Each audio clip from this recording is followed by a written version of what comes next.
Сәлеметсіздер ме оқушылар? Қазақ тілі сабағы. Бүгін біз су тіршілік көзі ортақ бөлімі бойынша есептік және реттік сан есімдер тақырыбымен танысамыз. Бүгінгі сабағымыздың мақсаты біз сіздермен есептік және реттік сан есімдердің айырмашылығын анықтайтын боламыз. Мәтін ішінен есептік және реттік сан есімдерді табамыз.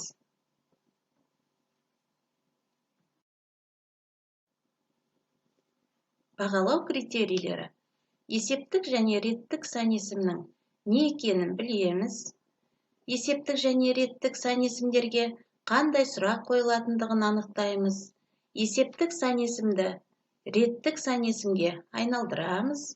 Есептік және реттік сан есімдерді бір-бірінен ажырата аламыз. Олай болса, балалар, өткен сабақты есімізге түсіріп алайық. Біз өткен сабақта қандай тақырыппен танысып едік? Яғни сан есім. Сан есім дегеніміз не? Қандай сұрақтарға жауап береді? Мысал келтірейік.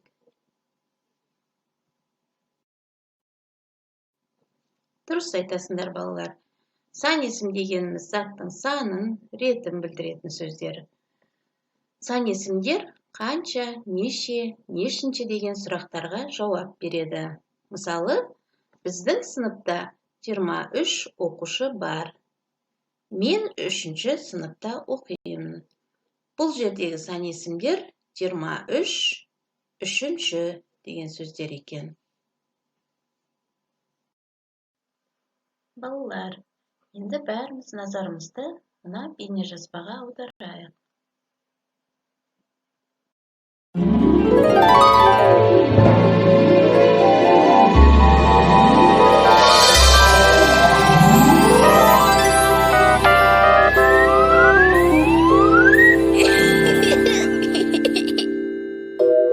Ай мектеп.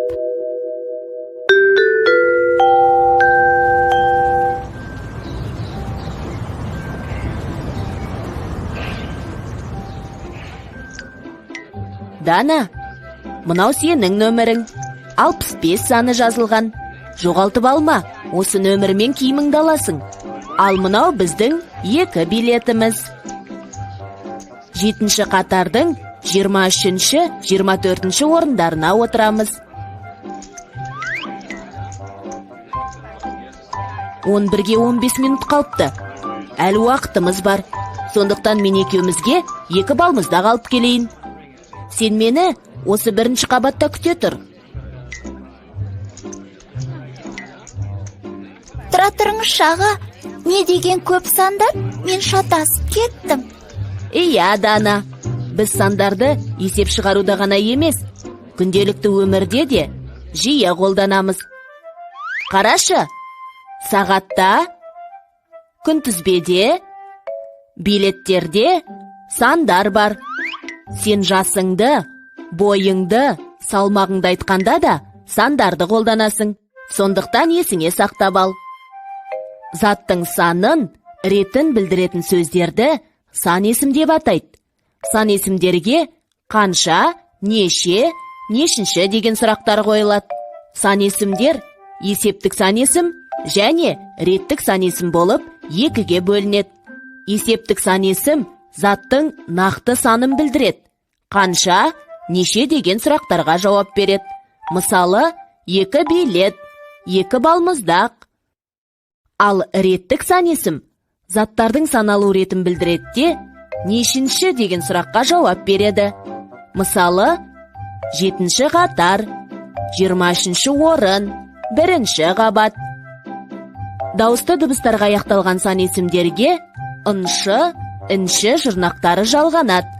Мысалы, 7-ші, 6-шы.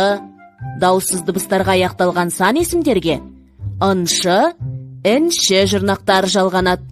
Мысалы, 9-шы, 3-ші.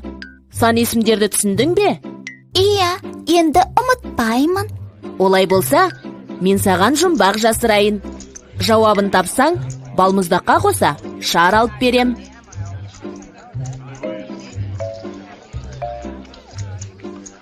Басында 2 таяғы бар, 4 аяғы бар. Адам деуге болмайды. Сақалы тағы бар. Бұл не? Ешкі. Жарайсың, Дана. Қойылым басталды. Барайық.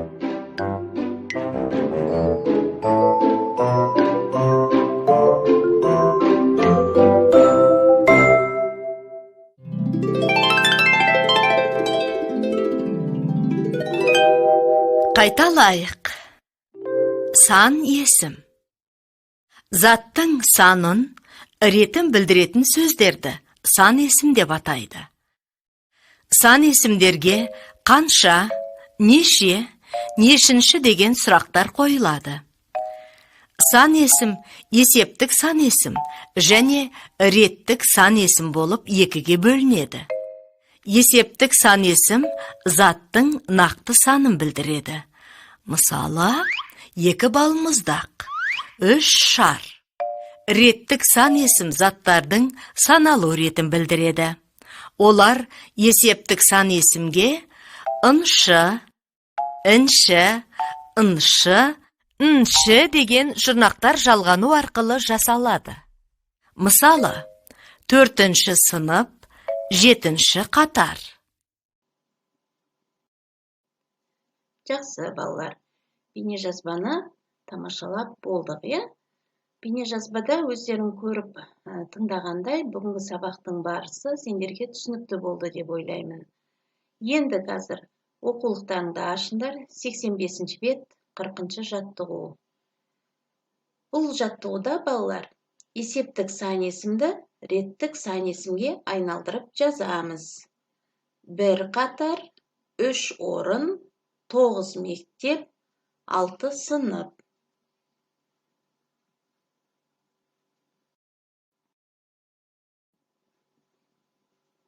Қане, балалар, жазғанымызды енді тексерейік. 1 қатар, 1-ші қатар, 3 орын, 3-ші орын, 9 мектеп, 9-ші мектеп, 6 сынып, 6-ші сынып. Яғни біз берілген есептік сан есімдерді реттік сан есімге айналдырдық. Тамаша, барлықтарыңда осылай дұрыс орындады деп ойлаймын.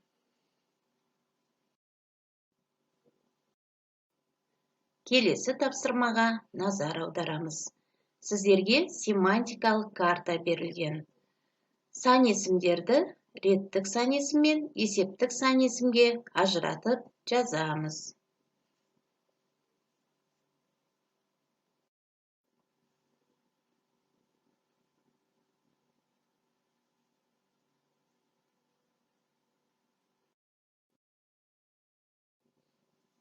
Жазып болсақ, тексерейік. 30 есептік сан есім, 5-ші реттік сан есім, 8 есептік сан есім, 90 есептік сан есім, 2-ші реттік сан есім, 10-ші реттік сан есім, 4 есептік сан есім. Тамаша, балалар.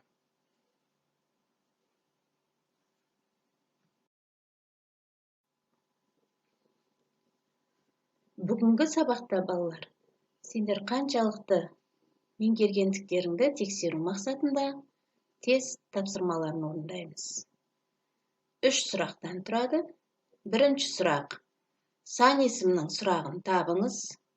Кім, не, қандай, қай, қанша, неше, нешінші. Екінші сұрақ. Есептік сан есімді белгілеңіз. 308-ші алтау. Үшінші сұрақ. Реттік сан есім жасайтын жұрнақтарды белгіле. Дай, дей, тай, тей, ыншы, інші, ншы, нші, д. Сұрақтар түсінікті болса, белгілеуге кірісейік.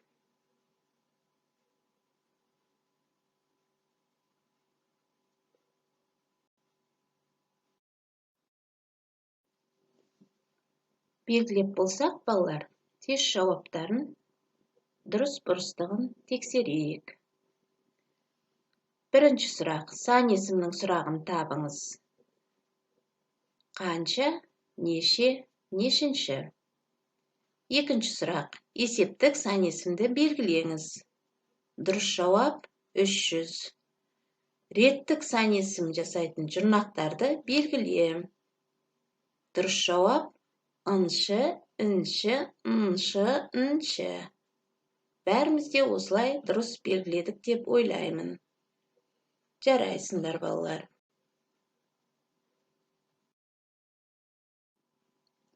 Сонымен, балалар, бүгінгі сабағымыз аяқталды.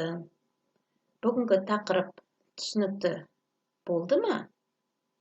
Біз мақсатымызға жеттік пе? Сабақ сендерге ұнады ма?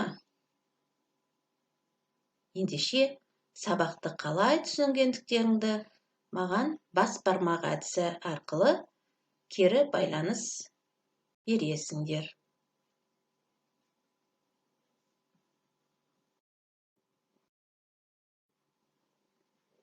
Үйге тапсырма аламыз, балалар.